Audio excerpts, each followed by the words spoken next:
Hi, do you have any idea what this is and why I've got it?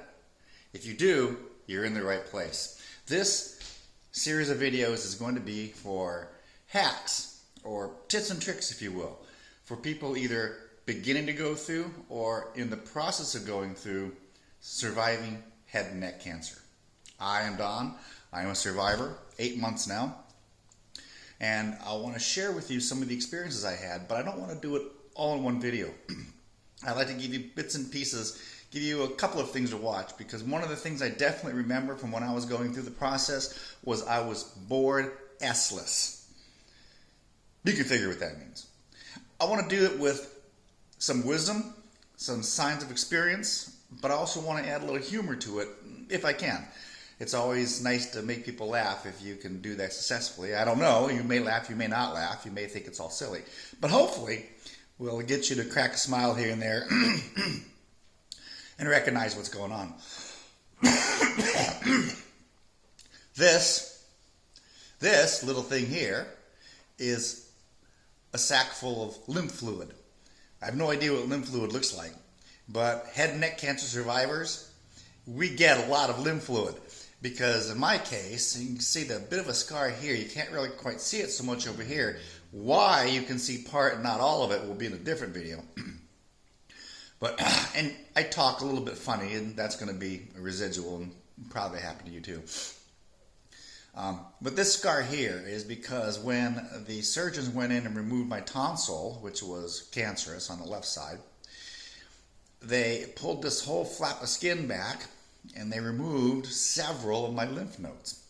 Because of the lymph nodes being gone, now I don't have the right drainage or something, and it's something called lymphedema. You learn all sorts of different phrases. You learn different physiologies. You learn all about certain parts of the body that you never really realized the intricacies and how they worked before, unless you were already a medical professional. All sorts of little things I've learned through this time, just in studying what was happening to me, what was going to be happening to me, how can I correct what is happening to me, or mitigate those issues that were fixing to happen to me. And I'm guessing you're probably in the same boat. The biggest thing that I remember from the time I was diagnosed and until everything was over was my curiosity. I wanted to know whatever I could, what to expect, how to deal with what to expect, what I was going to be going through. And it was difficult because there's not a lot of people that can give you advice. There's not a lot of people out there that are willing to or that are able to communicate it. And it's hard to find. I mean, you don't walk down the street and say, hey, have you ever had head and neck cancer? Can I ask you some questions? The one place that I went, and there may be more places, but there's one place I found the day I was diagnosed, because, you know, like you, I went onto Google and I popped in there, tonsil cancer. Tell me what I need to know. And I came across a site called Cancer Survivor Network, CSN. It's a website. It's actually somehow sanctioned with the American Cancer Society. I don't really know the relationship. But it's, as it says, Cancer Survivors Network. I guess if you're not a survivor, you can't really type in there. But either way, it's broken down in a forum for every type of cancer: toe cancer, eye cancer, ear cancer, nose cancer. Well, head and neck cancer is a cancer group, if you will. There's specialists, there's oncological specialists who specialize in head and neck cancer, as compared to lung cancer or breast cancer or cervical cancer or something like that. And in this head and neck cancer forum, lots of great information. Not applicable to everybody, because one thing you definitely learn nice and early is that everybody's cancer is different. I had HPV-induced tonsil cancer on the left side that had metastasized into my lymph nodes. You may have the exact same diagnosis, but here's the rub. The cells of your cancer are not in the exact same place as the cells of my cancer. There may be some commonality to it, but they're not in the same place. They're not the same size. They're not growing at the same rate. They're not dying at the same rate. There's something different all the time, no matter what the diagnosis is of our cancer, which means the treatment options and and experiences are going to be different no matter what. I can give you some ideas. I can tell you what I dealt with. I can tell you what other people have said they've dealt with and how I did or did not deal with what they had to deal with. I can tell you what the doctors did to correct mine. And you can interpret that. You can look at that. You can listen to that. You can think about what they're doing to you and what they're talking about doing to you.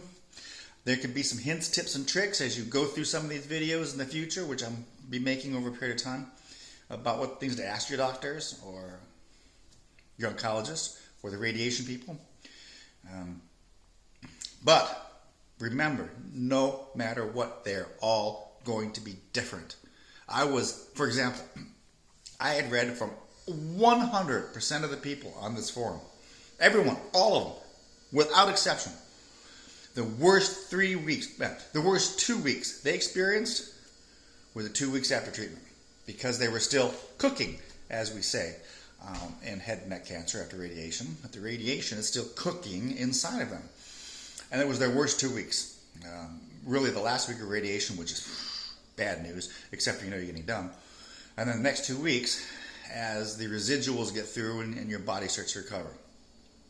So I was prepared for that. I was concerned with it. I was bummed about it because it was already feeling bad enough the last week of cancer treatment. I really didn't want 2 worse weeks. But you know what?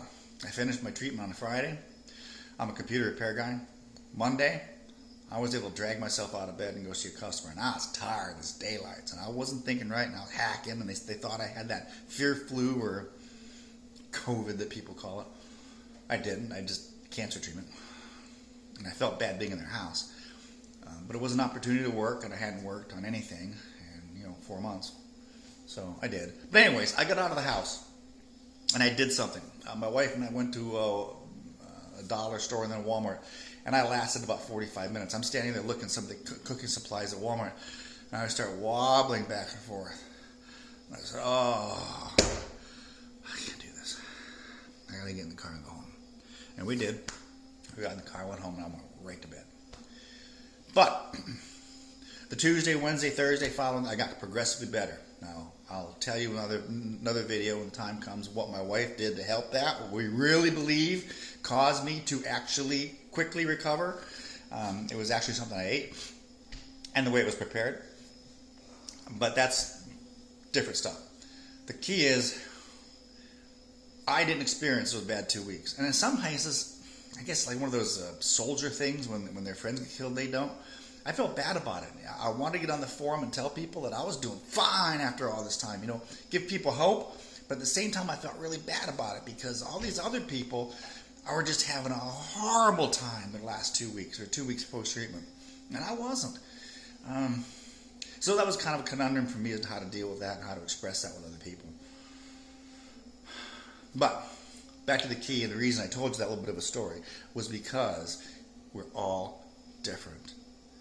And you may read from everybody, those 2 weeks are going to be horrible. You may hear from me, they were not horrible. And you don't know. Wow, am I horrible or not? I don't know. And you're right, you do not know. That's the key. You don't know, and you want to know. It's killing you. You want to know. You know you're going to survive. You got radiation, you got chemo, you might have a surgery like I did, trifecta. Doctors are going to say it's 95, 99% survival rate. You can feel good about that. You're going to hate going through what you're going through. I get it. Sometimes you think the treatment's worse. But you don't know. Yeah, and that's really the way it is. You don't know.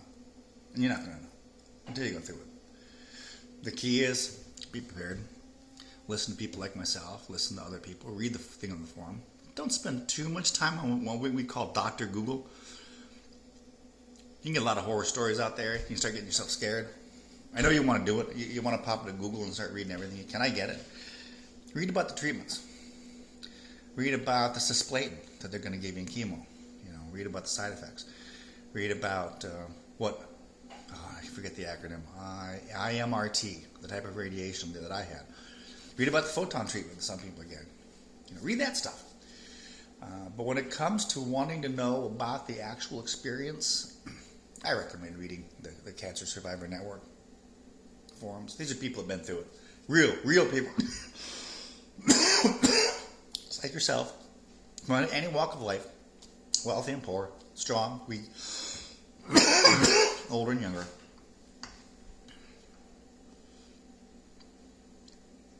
Listen to those guys. As far as the experience and what you can expect, and some of the things to help what you expect, like I told you about, I got the scar here, but you don't see the scar here. There's a reason for that. There's something I did. Well, my wife did, because I was going through treatment in this area here that we didn't do to this area here. And that makes a big difference. Nothing we can do to save the lymphedema. I just got to rub that out. There's a little rubbing treatment I got to do every day. Eventually we'll show that to you, to try to get this stuff to drain somewhere else, because now that I got this here, it acts like a dam, and the fluids can't flow through here like they're supposed to. So I got to kind of redirect the fluid to someplace back on my shoulder, something like that. I went to some kind of physical therapy and that kind of stuff, and you probably will too. You learn about dietitians. You're going to go to speech therapists. Yes, speech therapists. Who'd have thought? Physical therapist. There's a plethora of doctors and medical professionals you'll be dealing with. Appointment after appointment after appointment. Daily radiation. Then you got to go to this appointment, that appointment, this appointment, that. And it's so freaking exhausting. I get it. We all get it. We all understand. That's what we're doing, and that's what we're going to be talking about. And this is just the first one, kind of an introductory. See, I didn't even comb my hair. I didn't have my shirt set up right. Pfft. What do I care? This is for information. This isn't for prettiness. This isn't for being a YouTube star. It's to give you information from my experience. That's it. There'll be another one. Watch for it. Hacks for head and neck cancer. They're coming.